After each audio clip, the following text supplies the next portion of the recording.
auditing is what companies do to try to protect themselves from risk in their supply chains. So it's very much a question of going out and seeing if there's a problem and then finding a problem and then trying to treat the problem. Except the treating the problem bit doesn't really happen because most of the problems that they find are systemic to the industry.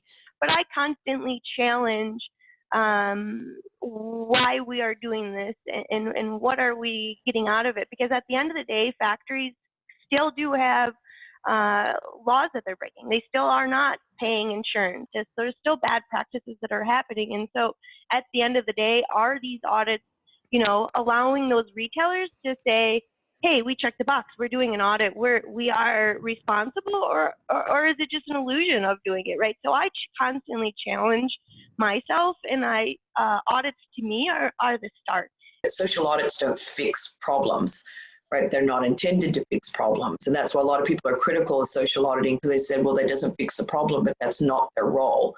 Right? So the role is that social auditing goes in and either validates or identifies areas of opportunity to then enable the people in the factory or from the brand or retailer to have those conversations to work on how they're going to correct it. Working with the countries where the clothes are produced, they're really reluctant to be the first to do it because they say, well, if our prices go up, what's to stop the brands just moving to another cheaper country?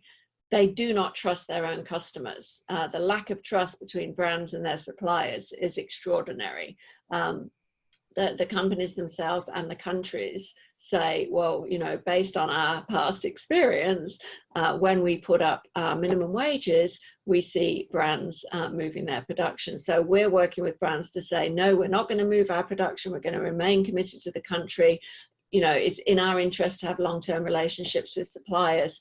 We have an interest in doing that, but we're still there's a bit of a credibility gap at this stage based on, very real experiences with how these companies have behaved in the past.